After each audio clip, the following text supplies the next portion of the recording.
আসসালামু আলাইকুম। জানিয়ে দেব এই মুহূর্তে হাতে পাওয়া সর্বশেষ ভয়ঙ্কর কিছু আন্তর্জাতিক আপডেট বাংলা সংবাদ। শুরুতেই থাকছে সংবাদ শিরোনাম। শুরুতেই জানিয়ে দেব হঠাৎ কেন মোদিকে এরদোগানের সঙ্গে তুলনা করছে। জানিয়ে দেব ফের ইয়েমেনি ক্ষেপণাস্ত্র হামলায় বন্ধ বেন গুরিয়ন বিমানবন্দর।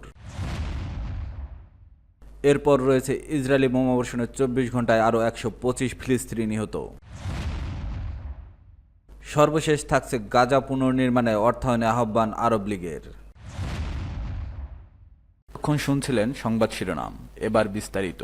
প্রিয় দর্শক, আপনি যদি এই চ্যানেলে নতুন হয়ে থাকেন, ভিডিওটি দেখতে দেখতে চ্যানেলটি সাবস্ক্রাইব করে আমাদের সাথেই থাকুন। হঠাৎ কেন মোদিকে এরদোগানের সঙ্গে তুলনা করছে ভারতীয়রা?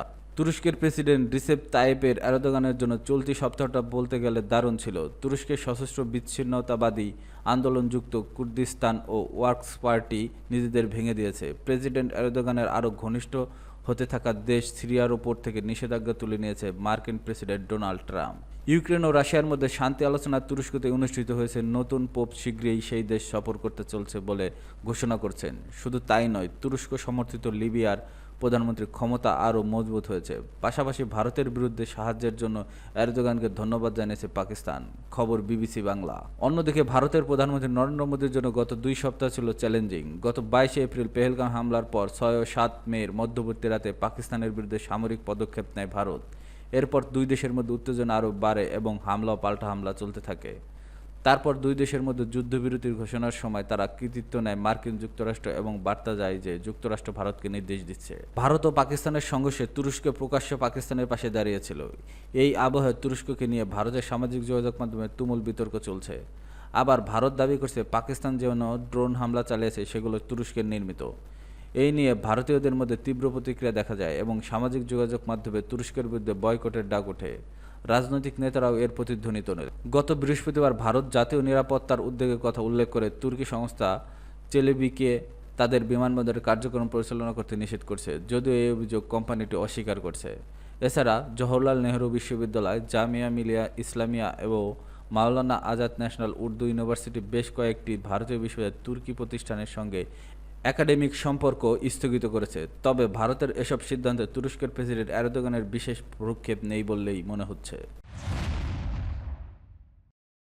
ফের ইয়েমেনি ক্ষেপণাস্ত্র হামলার বন্ধ বেন গুরিয়ন বিমানবন্দর। ইয়েমেনের সশস্ত্র বাহিনীর ক্ষেপণাস্ত্র হামলার পর ইসরায়েলের অধিকৃত কেন্দ্রীয় অঞ্চলে বিশেষ করে তেল আবিব সহ বিভিন্ন শহরেই সাইরেন বেজে ওঠে বলে জানিয়েছে ইসরায়েলি সংবাদ সংস্থাগুলো।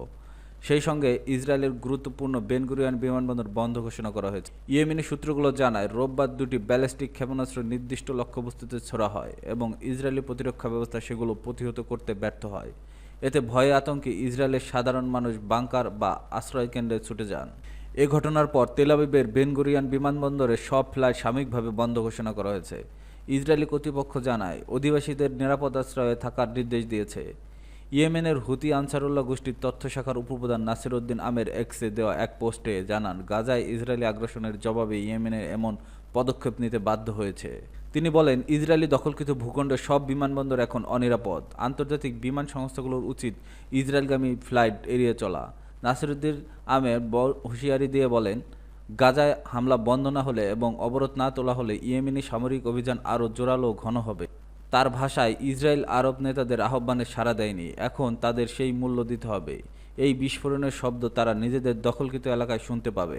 উল্লেখ্য, গাজায় ইসরায়েলি অভিযানের শুরু থেকে ইয়েমেনের সশস্ত্র বাহিনী গাজার প্রতি সংহত জানিয়ে ইসরায়েলি অধিকৃত অঞ্চলে ক্ষেপণাস্ত্র ও ড্রোন হামলা চালিয়ে আসছে।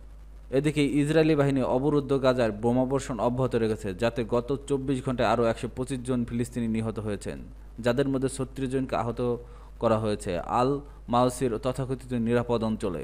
গাজার স্বাস্থ্য মন্ত্রণালয় জানিয়েছে, ইসরায়েলি বাহিনীর তীব্র হামলার ফলে উত্তর গাজার সমস্ত সরকারি হাসপাতাল বন্ধ হয়ে গেছে। গাজায় নতুন করে স্থল আক্রমণের জন্য ইসরায়েলের তৎপরতা এবং কাতারের হামাসের সঙ্গে যুদ্ধবিরতির আলোচনা পুনরায় শুরু হওয়ার সময় এই হামলাগুলো করা হয়েছে। ইসরায়েলি বোমাবর্ষণে 24 ঘন্টায় আরও 125 ফিলিস্তিন নিহত। দখলদার ইসরায়েলি বাহিনী অবরুদ্ধ গাজায় তাদের বোমাবর্ষণ অব্যাহত রেখেছে, যাতে 24 ঘন্টায় আরও 125 ফিলিস্তিনি নিহত হয়েছেন, যাদের মধ্যে 36 জনকে হত্যা করা হয়েছে। আল মাওসির তথাকথিত নিরাপদ অঞ্চলে। আল জাজিরার প্রতিবেদনে এ তথ্য তুলে ধরা হয়েছে। গাজার স্বাস্থ্য মন্ত্রণালয় জানিয়েছে, ইসরায়েলি বাহিনীর তীব্র হামলার ফলে উত্তর গাজার সমস্ত সরকারি হাসপাতাল বন্ধ হয়ে গেছে। গাজায় নতুন করে স্থল আক্রমণের জন্য ইসরায়েলের তৎপরতা এবং কাতারে হামাসের সঙ্গে যুদ্ধবিরতির আলোচনায় পুনরায় শুরু হওয়ার সময় এই হামলাগুলো করা হয়েছে। গাজার স্বাস্থ্য মন্ত্রণালয়ের মতে, গাজায় ইসরায়েলের অব্যাহত আগ্রাসনে এ পর্যন্ত 53,339 জন ফিলিস্তিনি নিহত এবং 1,21,034 জন আহত হয়েছে। সরকারি মিডিয়া অফিস মৃতের সংখ্যা আপডেট করে 61,700-এরও বেশি বলে জানিয়েছে। তাদের মতে ধ্বংসস্তূপের নিচে হাজার হাজার মানুষ মৃত বলে ধারণা করা হচ্ছে। এদিকে গাজার নিরীহ ফিলিস্তিনিদের সমর্থনে ইয়েমেনের সশস্ত্র বাহিনী ইসরায়েল অধিকৃত কেন্দ্রীয় অঞ্চলে, বিশেষ করে তেল আবিব সহ বিভিন্ন শহরে ক্ষেপণাস্ত্র হামলা চালিয়েছে। এতে ওই অঞ্চলে সাইরেন বেজে ওঠে বলে জানিয়েছে ইসরায়েল সংবাদ সংস্থাগুলো। সেই সঙ্গে ইসরায়েলের গুরুত্বপূর্ণ বেন গুরিয়ন বিমানবন্দর বন্ধ ঘোষণা করা হয়েছে।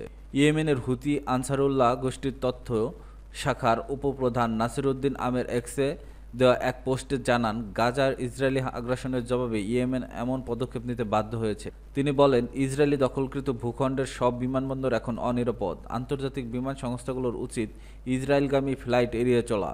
নাসিরউদ্দিন আমের হুঁশিয়ারি দিয়ে বলেন, গাজার হামলা বন্ধ না হলে এবং অবরোধ না তোলা হলে ইয়েমেনে সামরিক অভিযান আরও জোরালো ও ঘন ঘন হবে। সূত্র আল জাজিরা ও ইরনা। গাজা পুনর্নির্মাণে অর্থায়নে আহ্বান আরব লীগের। আন্তর্জাতিক সম্প্রদায়ের কাছে যুদ্ধবিধ্বস্ত গাজা উপত্যকা পুনর্নির্মাণে অর্থায়নের আহ্বান জানিয়েছে আরব নেতারা। ইরাকের বাগদাদে অনুষ্ঠিত আরব লীগের শীর্ষ সম্মেলনে এই আহ্বান জানিয়েছেন তারা। বিবৃতিতে আরব নেতারা বলেন, আমরা দেশগুলো এবং আন্তর্জাতিক ও আঞ্চলিক আর্থিক প্রতিষ্ঠানগুলোকে দ্রুত আর্থিক সহায়তা প্রদানের আহ্বান জানাচ্ছি, যাতে গাজা পুনর্গঠনে আরব লীগের পরিকল্পনা কার্যকর করা যায়। ইরাকের প্রধানমন্ত্রী মোহাম্মদ সিয়া আল সুদানি সম্মেলনের উদ্বোধনী ভাষণে বলেন, গাজায় এই গণহত্যা এমন এক ভয়াবহ মাত্রায় পৌঁছেছে যে ইতিহাসের অন্য কোনো সংঘর্ষে দেখা যায়নি। তিনি বলেন, ইরাক গাজা পুনর্গঠনের আরব তহবিলের গঠনের উদ্যোগকে সমর্থন করে। সেই সঙ্গে ইরাক এই তহবিলে 20 মিলিয়ন মার্কিন ডলার দেবে এবং ইসরায়েলি আগ্রাসনের শিকার আরেক দেশকে লেবাননের জন্য আরও 20 মিলিয়ন ডলার দান করবে বলে ঘোষণা দেন তিনি। ইরাকি প্রধানমন্ত্রী আরও বলেন, আমরা ফিলিস্তিনিদের জোরপূর্বক বাস্তুচ্যুতির পরিকল্পনা প্রত্যাখ্যান করছি এবং গাজার গণহত্যা, পশ্চিম তীর ও দখলকৃত ফিলিস্তিনি ভূখণ্ডে হামলা বন্ধের আহ্বান জানাচ্ছি। তিনি বলেন, আমরা গাজাকে রক্ষা করতে এবং জাতিসংঘের ফিলিস্তিনি শরণার্থী সংস্থা UNRWকে পুনরায় সক্রিয় করতে আন্তরিক ও দায়িত্বশীল আরব পদক্ষেপের আহ্বান জানিয়ে এসেছি এবং জানিয়ে যাব। ট্রাম্পের মধ্যপ্রাচ্য সফর শেষে হওয়ার একদিন পর বাগদাদে এই আলোচনা অনুষ্ঠিত হয়, যা যুদ্ধবিরতির আশাবাদ এবং গাজার ত্রাণ সহায়তা আবার চালুর সম্ভাবনার জন্ম দিয়েছে।